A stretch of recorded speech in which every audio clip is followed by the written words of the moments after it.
हरे कृष्णा दोस्तों, स्वागत है आपका हमारे चैनल पंडिताइन जी में और मैं हूं आपकी पंडिताइन जी। आज की ये वीडियो है पाप मोचनी एकादशी के बारे में। पाप मोचनी एकादशी किस दिन है, व्रत का पारण समय क्या रहेगा, व्रत की पूजा विधि क्या है और व्रत की कथा क्या है। धर्मशास्त्रों में एकादशी तिथि को विष्णु स्वरूप माना गया है। इस तिथि को पूजित होने पर संसार के स्वामी सर्वेश्वर श्री हरि संतुष्ट होकर अपने भक्तों के समस्त कष्टों का निवारण करते हैं। बड़े बड़े यज्ञों से भगवान को उतना संतोष नहीं मिलता जितना एकादशी व्रत के अनुष्ठान से होता है। चैत्र माह की कृष्ण एकादशी को पाप मोचनी एकादशी का व्रत किया जाता है। पाप मोचनी दो शब्दों पाप और मोचनी से मिलकर बना है। पाप का अर्थ है पाप और मोचनी का अर्थ है पापों को दूर करना।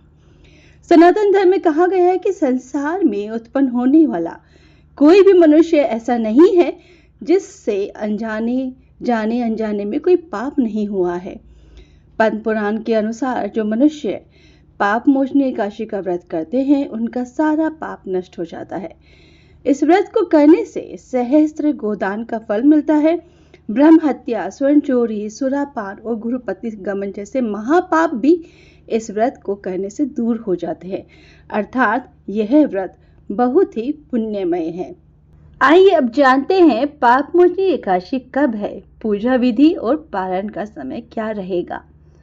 हर साल चैत्र माह की कृष्ण एकादशी तिथि पर पाप मोचनी एकादशी का व्रत किया जाता है।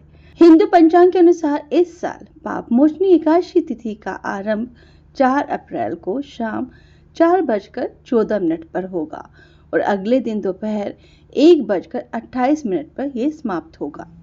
इसलिए उदय तिथि के अनुसार 5 अप्रैल को पाप मोचनी एकादशी का व्रत रखा जाएगा। आइए अब जानते हैं पाप मोचनी एकादशी का पारण टाइम क्या रहेगा।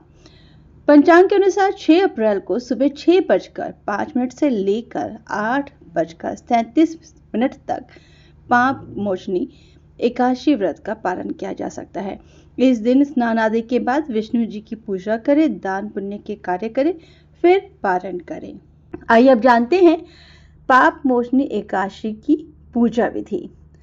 व्रती को एक बार दशमी तिथि को सात्विक भोजन करना चाहिए। पाप मोचनी एकादशी की सुबह सूर्योदय से पहले स्नान कर ले। एकादशी के दिन गंगा जल युक्त पानी से स्नान करें। पीले रंग के कपड़े पहने, फिर भगवान विष्णु का स्मरण करते हुए व्रत का संकल्प लें। इस व्रत में भगवान विष्णु के चतुर्भुज रूप की पूजा की जाती है। सूर्य देव को अर्घ्य दें, इसके बाद पूजा की तैयारी करें। पहले पूजा स्थल को गंगा जल छिड़क कर पवित्र कर लें। इसके बाद चौकी पर पीला वस्त्र बिछाकर भगवान विष्णु की प्रतिमा या तस्वीर स्थापित करें। पंच उपचार कर विधि विधान से भगवान विष्णु की पूजा करें। इस दिन विष्णु चालीसा का पाठ जरूर करें। पाप मोचनी एकादशी व्रत कथा पढ़ें और फिर अंत में आरती करें। पूरे दिन व्रत करें और अगले दिन स्नान सामान्य पूजा के बाद व्रत का पारण करें। एकादशी तिथि को रात्रि में जागरण करने का बहुत महत्व बताया गया है। मान्यता है कि साधक को पाप मोचनी एकादशी व्रत का पूर्ण फल कथा का पाठ करने से प्राप्त होता है। इसलिए इस दिन पूजा के दौरान पाप मोचनी एकादशी व्रत कथा का पाठ अवश्य करना चाहिए। ऐसे में आइए सुनते हैं पाप मोचनी एकादशी की व्रत कथा। कथा के अनुसार भगवान विष्णु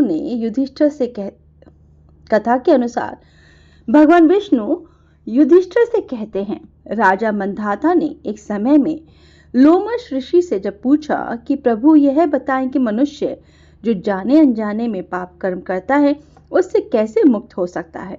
राजा मंधाता के इस प्रश्न के जवाब में लोमश ऋषि ने राजा को एक कहानी सुनाई कि चैत्रथ नामक सुंदर वन में एक च्यवन ऋषि के पुत्र मेधावी ऋषि तपस्या में लीन थे। इस वन में एक दिन मंजू घोषा नामक अप्सरा की नजर ऋषि पर पड़ी तो वह उन पर मोहित हो गई और उन्हें अपनी ओर आकर्षित करने हेतु यत्न करने लगी। कामदेव भी उस समय उधर से गुजर रहे थे कि उनकी नजर अप्सरा पर गई। वह उसकी मनोभावना को समझते हुए उसकी सहायता करने लगे। अप्सरा अपने यत्न में सफल हुई और ऋषि काम पीड़ित हो गए।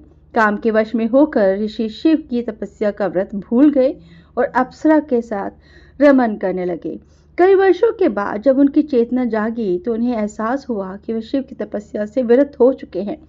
उन्हें तब उस अप्सरा पर बहुत क्रोध हुआ और तपस्या भंग करने का दोषी जानकर ऋषि ने अप्सरा को पिशाचिनी होने का श्राप दे दिया। श्राप से दुखी होकर वे ऋषि के पैरों पर पड़ गई और श्राप से मुक्ति के लिए अनुनय करने लगी। अप्सरा की याचना से द्रवित हो मेधावी ऋषि ने उसे विधि सहित चैत्र कृष्ण एकादशी का व्रत करने के लिए कहा और भोग में निमग्न रहने के कारण ऋषि का तेज भी लोप हो गया था। अतः ऋषि ने भी इस एकादशी का व्रत किया, जिससे उनका पाप नष्ट हो गया। उधर अप्सरा भी इस व्रत के प्रभाव से पिशाच योनि से मुक्त हो गई और उसे सुंदर रूप प्राप्त हुआ और वह स्वर्ग के लिए प्रस्थान कर गई। श्रीमन नारायण नारायण नारायण भज मन नारायण नारायण नारायण। मैं हूँ आपकी पंडिताइन जी। दोस्तों, जैसे हमारे दादा दादी के समय में हर त्योहार और व्रत कथा सुनाने के लिए पंडिताइन जी होती थी, ठीक उसी तरह से मैं हूँ आपकी ऑफिशियल पंडिताइन जी। हमारे इस चैनल पर आपको मिलेगी हर व्रत त्योहार की कथा, पूजा विधि और विशेष उपाय। जैसे हर कथा के अंत में पंडित जी को दक्षिणा दी जाती है, वैसे ही आप भी दक्षिणा में मुझे थोड़ा सा प्यार और मेरी हर वीडियो को एक लाइक और शेयर कर दीजिएगा। अगर आप इस चैनल पर नए हैं तो इस चैनल को सब्सक्राइब जरूर कीजिएगा।